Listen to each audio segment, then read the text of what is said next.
Praise the lord. హల్లెలూయా. దేవునికి మహిమ కలుగును గాక. క్రీస్తునందు నా ప్రియమైన దేవుని బిడ్డలని మీ అందరికీ ఉదయకాలపు శుభములు తెలియచేస్తున్నాను. మన ప్రభువును రక్షకుడైన దేవుడు ఇంతవరకు ఆయన మనల్ని కాపాడి తన రెక్కల నీడలో ఆయన మనల్ని దాచి భద్రపరిచారు. అందుకు దేవునికి మనం మానక కృతజ్ఞత స్తుతి చెల్లింపబద్దులమై ఉన్నాం. ఆమేన్. హల్లెలూయా. ప్రియులారా, మనం కీర్తనలో నుండి ఓ మాటను మనం జ్ఞాపకం చేసుకుందాం. 17వ కీర్తన 8-9 వచనాల్లో మనం గమనించినప్పుడు దావీదు రాజు దేవునితో ఇలా అంటున్నాడు, ఒకడు తన కంటి పాపను కాపాడుకున్నట్లుగా నన్ను కాపాడండి, నన్ను లయపరచుకోరేటువంటి దుష్టులను పోగొట్టి నన్ను కాపాడయ్యా, నీ రెక్కల నీడలో నన్ను కాపాడండి, సంరక్షించండి అంటూ దేవునికి ఆయన ప్రార్థన చేశాడు. ప్రియులారా, మనం గమనించాల్సినటువంటి అమూల్యమైనటువంటి మాటలు ఇవి. సో దేవుని యొక్క సన్నిధిలో నీ కంటి పాపు వలె నన్ను కాపాడు అని కోరుకుంటున్నాడు. మానవుడి యొక్క జీవితంలో మనం గమనిస్తే ఏ దెబ్బలైనా ఎక్కడ శరీరం మీద ఏ దెబ్బలు ఎట్లా తినడానికైనా మనం సహించగలం, తినగలం కూడా, దెబ్బలు పడినా తట్టుకోగలం కూడా. మన కంటిని మాత్రం మనం చాలా జాగ్రత్తగా, కనీసం దుమ్ము ధూళి గాలి, విపరీతమైన దుమ్ముతో కూలిన సుడిగాలులు ఇట్లాంటి లేచినప్పుడు వెంటనే మన కంటిపాప కనుగుడ్డును కప్పేస్తుంది, కాపాడుతుంది. సో శరీరంలో అత్యంత ప్రభావశీలంగా ఈ కంటి పాపను మనం చూస్తాం, కనుగుడ్లను మనం చూస్తాం. పిల్లరా, మనం ఈ యొక్క శరీరంలో ఈ కంటికి ఎంత ప్రాధాన్యత ఇస్తున్నామో వీటికంటే ఎక్కువగా దేవుడు అత్యంతమైనటువంటి శ్రేష్ఠురాలుగా నిన్ను ఆయన భావిస్తున్నాడు. కనుకనే ఆయన దృష్టిలో అలాగా ఉన్నావు, కనుకనే ఆయన నీ యొక్క జీవితాన్ని ఇలాగా కాపాడుతున్నాడు. యుద్ధోపదేశకాండం 32వ అధ్యాయం 10వ వచనంలో కూడా మనం గమనించినప్పుడు ఈ మాటలే వ్రాయబడి, అరణ్యములో భీకర ధ్వని గల ఎడారిలో వానిని కనుగొని ఒకడు తన కనుపాపను కాపాడుకున్నట్లుగా దేవుడు వాడిని కాపాడినని ఇజ్రాయేల్ అందరిని గురించి, సమాజం అంతటిని గురించి ఆయన చెప్తున్న మాట. ఈ మాటనే కీర్తనాకారుడు దేవునితో అంటున్నాడు, ఒకడు తన కంటి పాపను కాపాడుకున్నట్లుగా నన్ను కాపాడండి. నా చుట్టూ ఎంతోమంది నన్ను చుట్టుకొని ఉన్న వాళ్ళు, శత్రువులు ఎంతోమంది ఉన్నారు. శత్రువులు, దుష్టులు, నన్ను హింసించేవారు, బాధ పెట్టేవాడు, శారీరకంగా అక్షర సంబంధంగా మనుషులే కాదు, ఈ వేదన, ఈ దుఃఖము, కన్నీళ్ళు, బాధలు, ఈ సమస్యలు, పోరాటాలు ఇవి కూడా మన చుట్టూ ఇవి మనల్ని పీడించడానికి సాతాను యొక్క సమూహాలుగా, సాతాను యొక్క ఆయుధాలుగా ఇవన్నీ మనల్ని ఆవరిస్తూ ఉండొచ్చు. ఇవన్నీ మనల్ని భీతి కలవరాలతో మనల్ని భ్రమపెట్టి భయపెడుతూ ఉండొచ్చు.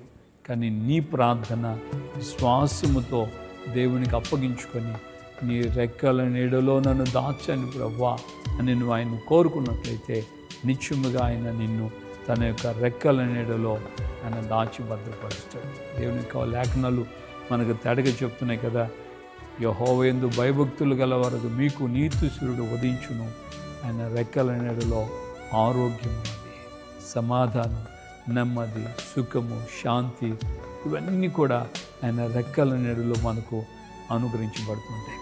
కాబట్టి దేవుని యొక్క బిడ్డలుగా ఈ ఉదయకాలం ముందు దేవుని యొక్క సన్నిధిలో ఏ విషయంలోనూ భయపడక, భీతి చెందక, దేవుని యొక్క కాపుదల, సంరక్షణ నీకు అనుగ్రహించబడుతున్నటువంటి ఈ పరిస్థితిలో నువ్వు ధైర్యంగా దేవుని సన్నిధిలో దావీదుతో కలిపి దేవునికి ప్రార్థన చేయి, నీ రెక్కల నీడలో నన్ను కాపాడండి, నా చుట్టూ ఉన్న దుష్టులను, శత్రువులను పోగొట్టి నాకు సమాధానం, నెమ్మది అనుగ్రహిస్తూ మీ రెక్కలలో కాపాడండి అని మనం ఆయన కోరుకున్నప్పుడు నిత్యముగా ఆయన మనకు సహాయం చేస్తాడు. ప్రార్థన చేసుకుందాం.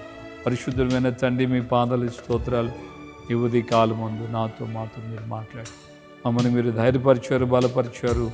అందుకే మీకు స్తోత్రాలు తెలుస్తున్నాను. అవును తండ్రి, మీ రెక్కల నీడలో మమ్మల్ని దాచుమని ప్రార్థిస్తున్నాం. ఒకడు తన కన్నిపాపను కాపాడుకున్నట్లుగా మా చుట్టూ చేరి ఉన్నటువంటి దుష్టులను, శత్రువులను, సాతాను యొక్క అగ్ని బాణములను సాతాను యొక్క పోరాటాలని మేము ఆయన సహించలేని మా యొక్క స్వబలంతో, మా స్వజ్ఞానముతో, స్వశక్తితో మేము వాటిని ఎదుర్కోలేని మేము నిస్సహాయులమయ్యా. అందుకే నీ శరణు జొచ్చుచున్నాం, నిన్నే ఆశ్రయిస్తున్నాం, మీకే ప్రార్థన చేస్తున్నాం. విశ్వాసముతో మీరు మా రక్షకుడివి, మా ప్రభువి, మా దేవుడివి, మా రాజు అని మిమ్మల్ని మేము ఘనపరుస్తూ మీకే మొరపెడుతున్నాం. కనుక నిత్యముగా ఈ దీనుల ప్రార్థన మీరు ఆలకించి పరము నుండి అద్భుతమైన మీ సహాయమును మాకు అనుగ్రహించండి.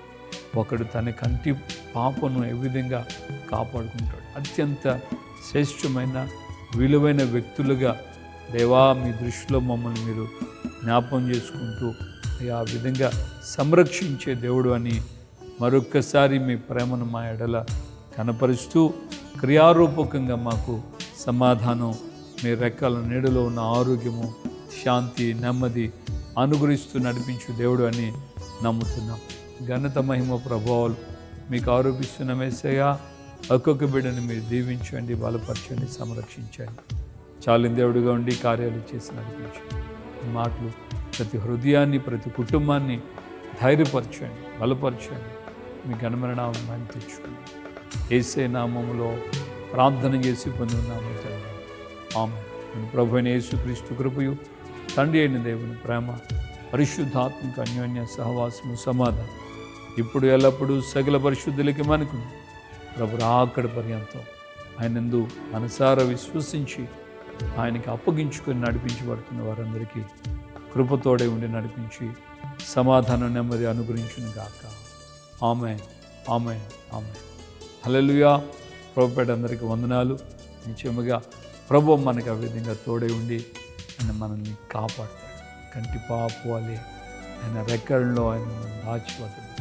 పక్షి తన పిల్లల్ని తన రెక్కల కిందగా దాచుకొని కాపాడుతున్నట్లుగా నిన్ను నన్ను ఆయన కాపాడి సంరక్షించే దేవుడే ఉన్నాడు.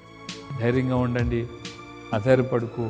నీ చుట్టూ ఎంతమంది దుష్టులు ఆవరించిన, శత్రువులు ఉన్నా, లేక సాతాను యొక్క ఆ ఆలోచనలు, క్రియలు నీ చుట్టూ నిన్ను ఆవరించిన ప్రభు నీకు తోడుగా ఉంది.